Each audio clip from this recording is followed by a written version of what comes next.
హల్లెలూయా. దేవునికి స్తోత్రం. మీకు అందరికీ కూడా నా యొక్క శుభాభివందనాలు తెలియజేస్తున్నాను. దేవుని యొక్క కృప మీకు అందరికీ తోడై ఉండును గాక. దేవుడు మిమ్మల్ని అందరినీ దీవించి ఆశీర్వదించును గాక.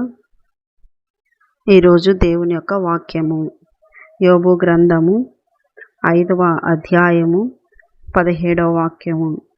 యోబు గ్రంథము 5వ అధ్యాయము 17వ వాక్యము. దేవుడు గద్దించు మనుషుడు ధన్యుడు, కాబట్టి సర్వశక్తుడగు దేవుని శిక్షను తృణీకరింపకుము. హల్లెలూయా. దేవునికి స్తోత్రం. దేవుడు గద్దిస్తాడు. ఎవరిని గద్దిస్తాడు? ఎవరిని గద్దిస్తాడు అంటే ఆయన ప్రేమించే వాళ్ళను ఆయన గద్దిస్తాడు. అందుకని ఆ సర్వశక్తుడైన దేవుని యొక్క గద్దింపును శిక్షను తృణీకరించొద్దు, బాధపడొద్దు, ఇబ్బంది పడొద్దు. సంతోషంగా ఆ శిక్షను కానీ ఆ గద్దింపును కానీ స్వీకరించి లోబడి సరిచేసుకున్నప్పుడు నీవు ధన్యుడవైతావు. నీ బ్రతుకు ధన్యత పొందుకుంటుంది. దేవుని బిడ్డలారా, అదే గద్దింపుకు లోబడకపోతే ఏం జరుగుతుందంటే, సొలొమోను రాసిన సామెతల గ్రంథము 10వ అధ్యాయము 17వ వాక్యం మనం చదివినట్లయితే, ఉపదేశమును అంగీకరించువాడు జీవ మార్గంలో ఉన్నాడు, గద్దింపునకు లోబడని వాడు త్రోవ తప్పును. గద్దింపుకు, దేవుని గద్దింపుకు నువ్వు లోబడితే జీవ మార్గంలో ఉంటావు. ఆ ఒక్క గద్దింపే ఉపదేశము. ఆ ఉపదేశమే గద్దింపు వాక్యము. నీ తప్పును బయటికి చూపించే వాక్యమే ఉపదేశము. అది మరి కఠినంగా ఉంటుంది ఉపదేశము. అయితే ఆ ఉపదేశం నాకు అంగీకరించినప్పుడు నీ మార్గము జీవ మార్గమై ఉంటుంది. నువ్వు వెళ్ళే మార్గము జీవ మార్గమై ఉంటుంది. అదే ఆ గద్దింపుకు, ఆ ఉపదేశమునకు, ఆ గద్దింపు వాక్యమునకు నువ్వు లోబడకపోతే, నీ యొక్క జీవితాన్ని సరిచేసుకోకపోతే, నువ్వు దేవుడు గద్దించినప్పుడు నువ్వు లోబడకపోతే నీ యొక్క త్రోవ ఎటువంటిది అంటే నీ త్రోవ తప్పుడు త్రోవ. ఇంకా ఇటు జీవ మార్గం అంటే అటు పాతాళ మార్గం, నరక మార్గము, త్రోవ తప్పిపోయేటువంటి రీతిలో ఉంటావు. గద్దించినప్పుడు, అది ముఖ్యంగా వాక్యము నీతో మాట్లాడినప్పుడు, అది సేవకుని ద్వారా కావచ్చు, వాక్యం చదువుతున్నప్పుడు పదే పదే ఆ వాక్యమే నిన్ను మాటి మాటికి ఆ వాక్యం నీకు ఎదురుపడుతున్నప్పుడు, ఆ వాక్యమే ఎక్కువ కనపడుతున్నప్పుడు, ఆ వాక్యం నీతో మాట్లాడుతున్నప్పుడు నువ్వు ఏదో సరి చేసుకోవాలని దేవుడు నిన్ను హెచ్చరిస్తూ ఉంటాడు, గద్దిస్తూ ఉంటాడు. అప్పుడు నువ్వేం చేయాలి? ఆ వాక్యము నా కోసమే, నేనే లోబడాలి అని నువ్వు లోబడినప్పుడు నీ యొక్క మార్గము జీవ మార్గంలో నువ్వు ఉంటావు. నీ మార్గము జీవ మార్గమై ఉంటుంది. నువ్వు చేరే గమ్యస్థానము జీవము కలిగినటువంటి స్థలమై ఉంటుంది. హల్లెలూయా. దేవునికి స్తోత్రం. అయినా దేవుడు ఎవరిని గద్దిస్తాడండి? తనకు ఇష్టమైన వాళ్ళని, తనకు కావలసిన వాళ్ళని, తన కోసము వారిని ఏర్పాటు చేసుకున్న వాళ్ళని విడిచిపెట్టలేక, వారిని అలాగే వదిలిపెట్టలేక, వారు సరి చేసుకుంటారని ఆశ కలిగి గద్దిస్తాడు. ఈ మాట మనం చూసినట్లయితే సామెతల గ్రంథం 3వ అధ్యాయము 12వ వాక్యంలో మనం చూసినట్లయితే, తండ్రి తనకు ఇష్టుడైన కుమారుణ్ణి గద్దించు రీతిగా యెహోవా తాను ప్రేమించు వారిని గద్దించును. హల్లెలూయా. దేవుడు నిన్ను ప్రేమిస్తున్నాడని అర్థం చేసుకో. నీకు గద్దింపు వాక్యము, నీకు ఉపదేశము, నిన్ను గద్దిస్తున్నాడు, నీ మార్గం సరి చేసుకో అంటున్నాడు. నీకు పదే పదే కొన్ని వాక్యాలు కుచ్చుకుంటున్నాయి నువ్వు అన్నప్పుడు నువ్వేం చేసుకోవాలా? దేవుడు నన్ను ప్రేమిస్తున్నాడు, దేవునికి నేను ఇష్టమై ఉన్నాను, దేవునికి ఇష్టమై ఉన్నాను కాబట్టి నన్ను సరిచేయడానికి నన్ను గద్దిస్తున్నాడు, నన్ను మార్చనీకి గద్దిస్తున్నాడు అని నువ్వు అనుకున్నప్పుడు సులువుగా నీ మనసు నీ మాట వింటది. దేవుడు నిన్ను ఇష్టపడుతున్నాడు, దేవుడు నిన్ను ప్రేమిస్తున్నాడు, అందుకే ఆయన గద్దిస్తున్నాడు. అందుకే నువ్వేం చేయాలి? లోబడాలి. నువ్వు లోబడినప్పుడు నీ మార్గము జీవ మార్గంలోకి వెళ్తుంది. నీ అడుగులు జీవ మార్గంలో అడుగులు పడతాయి. ఒకవేళ నువ్వు లోబడకపోతే నువ్వు త్రోవ తప్పిపోతావు. జీవ మార్గము కాకుండా పాతాళ మార్గంలోకి నీ అడుగులు పడతాయి.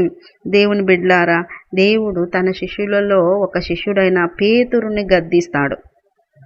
ఆ మాట చూసుకుందాం. మార్కు సువార్త 8వ అధ్యాయము, మార్కు సువార్త 8వ అధ్యాయము 33వ వాక్యము. మార్కు సువార్త 8వ అధ్యాయము 33వ వాక్యము. ప్రియ దేవుని బిడ్లారా, అందుకాయన తన శిష్యుల వైపు తిరిగి వారిని చూచి, సాతానా, నా వెనుక పొమ్ము, నీవు మనుషుల సంగతులను మనస్కరించుచున్నావు గాని దేవుని సంగతులను మనస్కరింపకున్నావని పేతురును గద్దించెను. దేవుని బిడ్లారా, ఇక్కడ పేతురును గద్దించినాడు. సాతానా నా వెనక్కి పో అంటే సాతాను ప్రేరేపణకు లోబడినాడు పేతురు.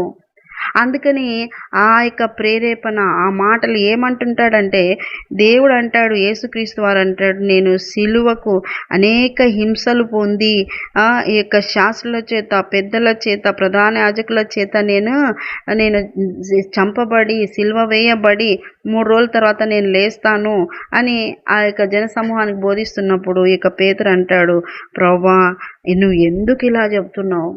సిలువ మరణము, బందిపోటు వాళ్ళకి శాపగ్రస్తమైనటువంటి ఆ మరణం నువ్వు పొందకూడదని ఆయన చేయి పట్టుకొని, ఇది నీకు దూరం అవుగాక, నీకు దూరంగా అవ్వాలని చేయి పట్టుకొని, యేసయ్య చేయి పట్టుకొని పేతురు గద్దిస్తాడు. ఎంత ధైర్యము దేవుణ్ణి అలాగా, నువ్వు అలా చనిపోకూడదు, నువ్వు చనిపోకూడదు అంటే అది దేవుని ప్రణాళిక ఉన్నది, తండ్రి చిత్తమై ఉన్నది. వచ్చినదే ఆ తండ్రి చిత్తం నెరవేర్చడానికి కదా.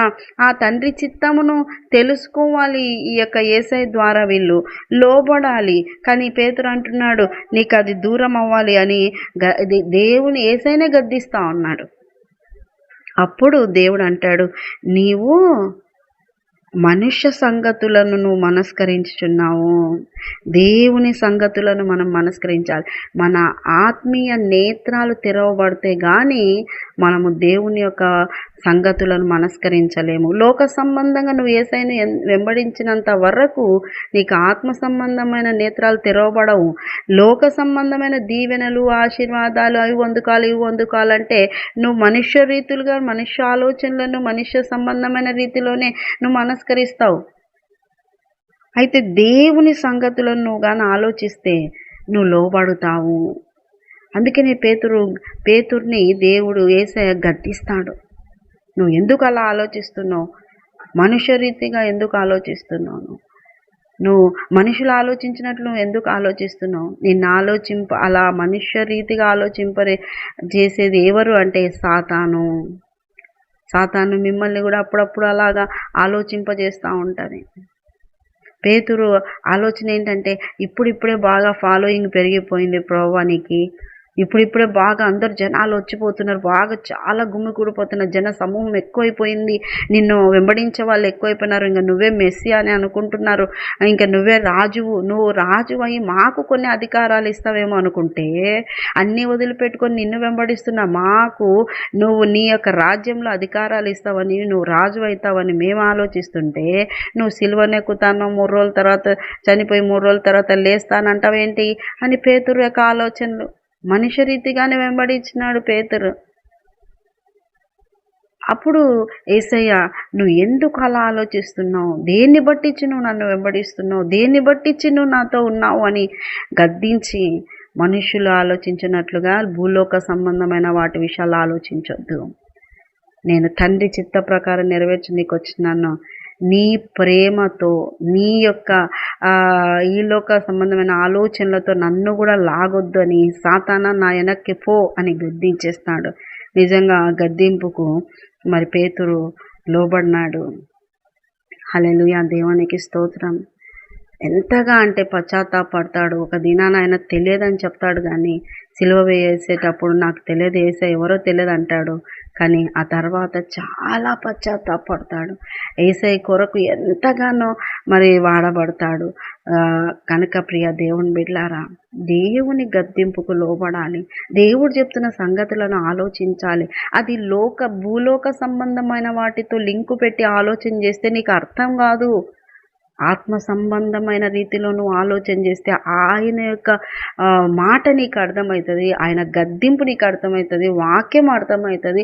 అప్పుడే నువ్వు తిన్నగా జీవ మార్గంలో చక్కగా నడవగలుగుతావు. వెనకకి చూడవు నువ్వు. నీ ఆశ, నీ కోరిక, నీ యొక్క ఆశయము, నీ లక్ష్యం అంతా కూడా ఏమైపోతుందంటే పరలోక సంబంధమైనదవుతుంది. కనుక దేవుడు గద్దించే మనుష్యుడు ధన్యుడు. దేవుని గద్దించే మనుషుడు ధన్యుడు. కనుక నిన్ను కూడా దేవుడు గద్దిస్తున్నాడేమో కొన్ని దినాలు, కొన్ని క్షణాల్లో, కొన్ని పరిస్థితుల్లో, కొన్ని ఆలోచనలలో, కొన్ని ప్రాంతాల్లో నువ్వు ఉన్నప్పుడు దేవుడు గద్దిస్తుంటాడు. నువ్వు ఇక్కడ ఉండకూడదు, వీళ్ళతో ఈ విధంగా ఉండకూడదు, ఈ విధంగా మాట్లాడకూడదు అని వాక్యం ద్వారా నిన్ను గద్దిస్తున్నప్పుడు నువ్వు ఆ గద్దింపుకు లోబడి నువ్వు మార్చుకుంటే నీ జీవితం ధన్యమవుతుంది. అందరినీ గద్దించడని కూడా గుర్తుపెట్టుకో. అందరినీ కూడా ఆయన పట్టించుకోడు. అందరినీ కూడా ఆయన ఏమి గద్దించి చక్కపరచడు. ఎవరైతే ఆయనలో ఉంటారో వాళ్ళను ఆయన ప్రేమించి, వాళ్ళను ఆయన ఇష్టపడి వాళ్ళను గద్దిస్తాడు, చక్కపరుస్తాడు. వాళ్ళ విషయంలో దేవుని దగ్గర విజ్ఞాపన చేసి చక్కగా నడిపిస్తాడు. కనుక ఆయన గద్దింపును పొందుకుంటున్నావు అంటే ఆయన నిన్ను ఇష్టపడుతున్నాడు, ఆయన నిన్ను ప్రేమిస్తున్నాడు. లోబడి ఆయన మార్గంలో నడుస్తూ ఆయనను సంతోషపరచు. చివరికి ఆయన దగ్గరికి చేరి ఆయనను ఆరాధించేటువంటి బిడ్డగా మార్చబడు. దేవుడు మిమ్మల్ని దీవించునుగాక. ఈ వాక్యం మీ హృదయంలో నాటబడి ఫలించునుగాక. ఆమేన్. చిన్న ప్రార్థన చేసుకున్నాం. యేసయ్య నీకు వందనాలు, సర్వశక్తుడా నీకు వందనాలు. నిజమైన ఆయన నువ్వు గద్దించినప్పుడు లోబడే మనసు ప్రతి బిడ్డకు దయచేయండి. నువ్వు గద్దించినప్పుడు చక్కపరుచుకునే ప్రవర్తన దయచేయండి. యేసయ్య